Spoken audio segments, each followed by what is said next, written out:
Well, this is it, folks. The pinnacle of our achievement. The apex of our medium. The best game ever made. At least going by Metacritic review scores.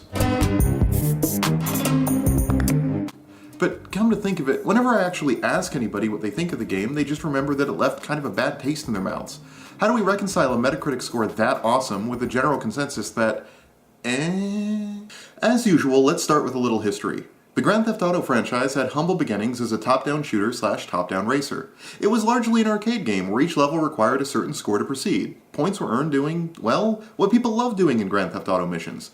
Crashing cars, running people over, and generally causing goofy mayhem in the middle of a metropolis.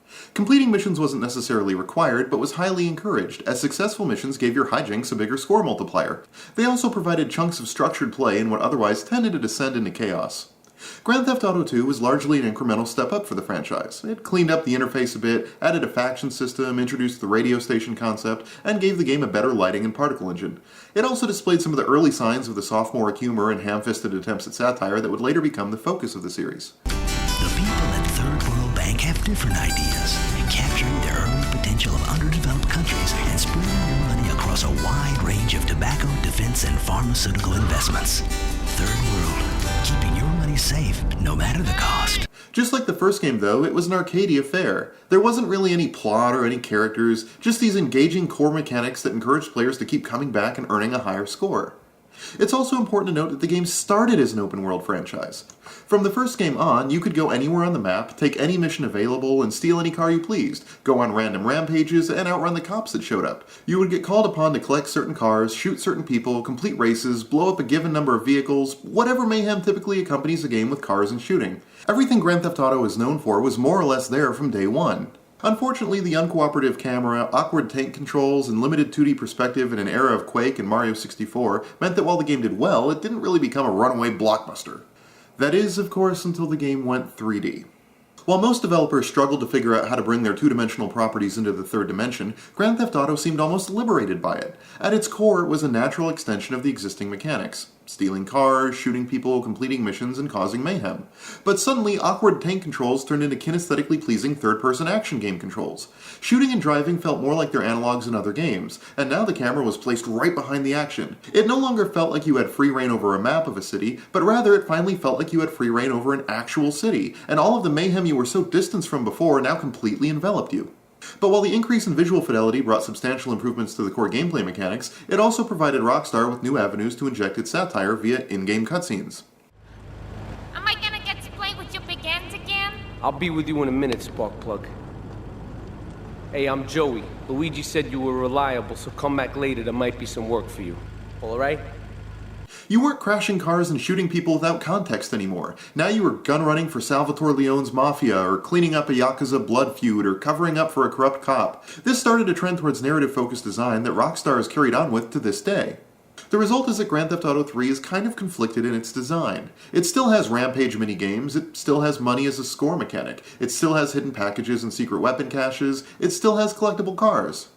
But it's also got a bit of a story arc and a sense of progress and structure that the previous two games didn't have. You don't complete missions to increase a score multiplier here, you complete missions to see what happens next. While most remember Grand Theft Auto 3 as the breakthrough hit of the series, it's ultimately a bridge between its arcadey forebears and its narrative-driven progeny. Which brings us finally to Grand Theft Auto 4.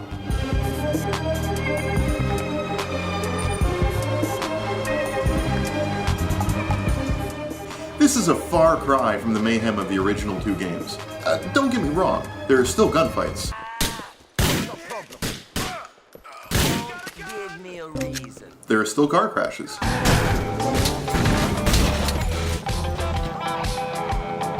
You're moving me, Nicky. And there's still exciting escapes and police chases. Tension speaking through me. But look, please, you're a Virgo this time, right?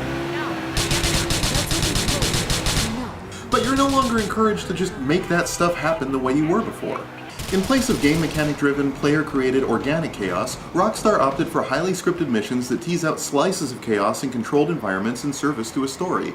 To this end, they amped up the cutscenes to be basically the focal point of the game, and forced a slow, plotting, and often aimless narrative to drive the whole experience along.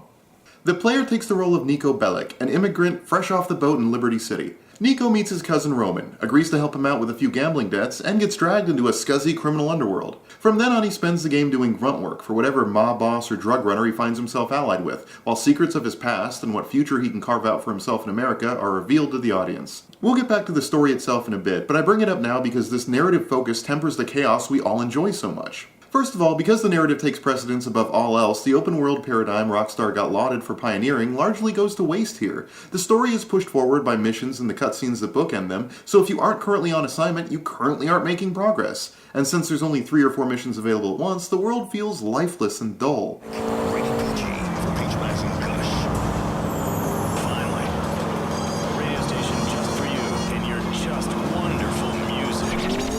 Good open-world games are all about sculpting your own experience and doing what interests you. You can see this in games like Just Cause 2, Burnout Paradise, or Skyrim. You're never more than a few seconds from an engaging objective that you can tackle in your own way.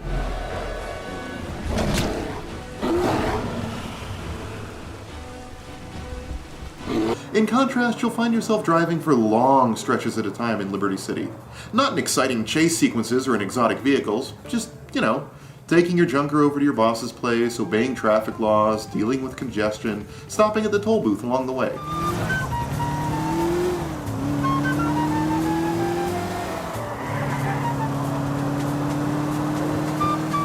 At a certain point, when there's only 3 points of interest on my map and 3 minutes of driving to each of them, the entire city becomes a Rube Goldberg device for mission selection.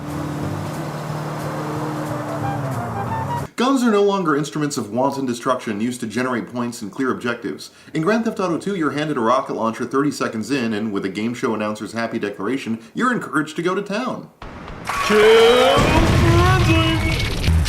Unit 24, there's the 1090, it's southeast of the relic, suspect on foot. Now guns are precision tools for taking care of the combat sections in various missions. In fact, they have virtually no utility in the open world part of the game. Setting off chain reactions by lobbing grenades at cars, getting in gunfights with random people, and seeing just how high you can push your wanted level with just a shotgun is great fun.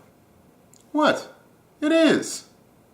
But even though it's always been one of the most enjoyable activities in the game, there's no ludic incentive to do so anymore. Contrary to what sensationalist news media might tell you, you don't get points for shooting indiscriminately. Now using guns in the open world just attracts the unwanted attention of the police and wastes bullets that are better spent in missions where they actually matter. In fact, even if you're on a mission, you need to act conservatively until you actually need to shoot. If you die while driving to the objective, the mission is over, so it's best not to tempt anyone to shoot you. If you're arrested while driving to the objective, the mission is over, so it's best not to tempt the cops. If you earn a wanted level, you're often required to lose it before you can make any progress. In a sense, the game's more about limiting your ability to create chaos than it is actively flaming the fires of anarchy. This is, at least ludically, the game's biggest failing. It's a linear content muncher with its high-level mechanics and a chaotic open world with its low-level mechanics, and does nothing to meaningfully resolve the conflict. But writers Dan Houser and Rupert Humphreys didn't set out to make any old action-adventure game, they set out to create a pan-media piss take on just about every facet of American culture. Grand Theft Auto 4 uses not just cutscenes and in-game dialogue, but entire television channels complete with commercials, radio stations, websites, and even real-life stand-up comic acts to drive home the absurdity and hypocrisy of modern American life. She went, obesity is disease. Oh, no, it's not, is it? No, it's not. You just like eating, don't you? How is that a disease? At least that's the theory. The problem is it's mostly mean-spirited and directionless. The game seems to think it's South Park with its no targets or sacred political satire, but really it's more like Mad Magazine, prodding at pop culture idioms in the most ham-fisted and obvious way. My name is Stephanie Pearson. I tried dating, but it mostly ended in me just getting desperate and blowing homeless guys. Then I met Nathan on LoveMeet.net. We totally hit it off. Then he slit my throat and killed himself. Now we'll be together forever. The game skewers everything from bleeding heart liberals and screw you I got's mine conservatives to the shoddy state of movies and rampant consumerism. Republican Space Rangers! Republican Rangers of Space. Oh, shit. Liberty City was founded by the Dutch, and all the Dutch cared about was appearing to be purveyors of liberal values. But all they really cared about was pimping women and getting high. Really, Hauser and Humphrey's approach to satire does nothing more than make fun of a snapshot of America. 2001's Grand Theft Auto 3 talked about SUVs and the dot-com bubble. I'm a marketing manager who lives in the suburbs and commutes to work on the highway. I live alone, so of course I needed a car that could seat 12 and is equipped to drive across Arctic tundra. Grand Theft Auto 4's hot-button topics are terrorism and cell phones. Those terrorists is crazy, dawg. They don't even go to strip clubs. No wonder they so mad. You gotta have some titties in your face occasionally. But to be fair, there's a place for pointing out the absurdities of modern life. Yes, it's crass and unjustifiably offensive, but sometimes holding up a good twisted carnival mirror to ourselves can help us see our true flaws. Unfortunately, the satirical tone is undercut by the main narrative, which features scenes like this. 12 people died, 3 escaped. I know the traitor was not me. So for 10 years, I've been searching for the other 2. Which happens right after Roman talks about titties. Nothing helps a man forget, like ripe, round American titties! And right before a hilarious car crash. 12 people died, 3 escaped. In this absurd parody world, we're expected to treat Nico's story seriously, and it's just so hard. It's like watching a version of Scarface that has Spaceballs characters bouncing around in the background the whole movie. And this main storyline, the most self-serious, least amusing part of the game, is why the gameplay had to be curtailed and restrained. The crazy mechanics and ham-fisted satire actually go well together. They're both sophomoric and base, but they're also both insane and exaggerated to a crazy degree. The criticism of the violent, materialistic culture that's being made fun of is reflected by the violent, materialistic gameplay unfolding in front of you, and the two painted admittedly ham-fisted and simplistic, but nevertheless cohesive parody of modern American life. But this serious, boring, melodramatic crime drama trumps both of them, forcing real gameplay to only happen in the designated missions in the designated areas, and forcing the satire to just fill the dead space when driving between them. Look, I'm not saying that stories in games are bad. They're great at contextualizing and conferring meaning to play. But I guarantee you the most fun you had with Grand Theft Auto 4 wasn't in a scripted mission sniping guys for the boss of the week, or dealing with those awful scripted chase sequences where your bullets don't matter. No, I bet it was simply toying around with the mechanics and seeing how much anarchy you could spread with the tools at your disposal. There's fun, kinesthetically pleasing gameplay here, and enough environmental satire to actually lend the chaos a bit of a point. The narrative is harmful to the game here because it pushes us away from the core mechanics and into a bad Scorsese ripoff that's totally disjoint from the way the game is designed to be played. So how did an open-world game with so much restraint on the player's actions and an unresolved conflict between narrative and gameplay mechanics come to be the best-reviewed game of all time? Well, some might blame the fact that the game's first showing to reviewers happened at one of those posh review events, where journalists are invited to a fancy hotel and get to play the game in a controlled environment. Others might argue the gargantuan marketing budget with slick ads and a near omnipresence helped sell the idea that the game was one of the best games of all time. Still others might point to the more direct influence of money, especially in light of the rumors surrounding GameSpot and the firing of Jeff Gerstmann over the Kane and Lynch review only a year earlier.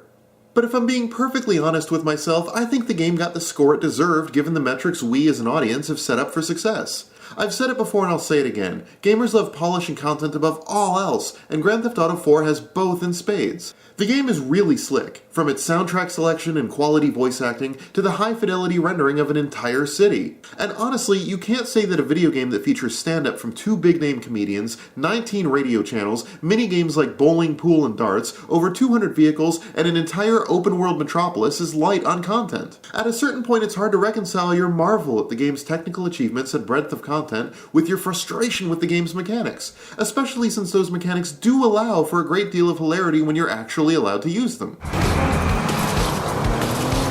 Believe in yourself, NB! Believe you're a winner! Know you're a genetically different person, you fucker! On the other hand, artistic merit, systemic cohesiveness, kinesthetic enjoyment, novel mechanic design, or contextualization, despite their critical importance, they don't really resonate with how we discuss and review games. The modern blockbuster industry is driven by modern blockbuster spectacle, and no one has crammed this much high-quality content into a package this refined. Grand Theft Auto 4 has good mechanics, and there are times when it actually stumbles into effective, hard-hitting satire. But despite brief moments of clarity and hilarity, the game is conflicted and disjoint in critical ways. Unfortunately, the game's reviewers were too busy playing darts or watching Ricky Gervais to notice. War is where the young and stupid are tricked by the old and bitter into killing each other. Come on! I was very young and very angry. Maybe that is no excuse.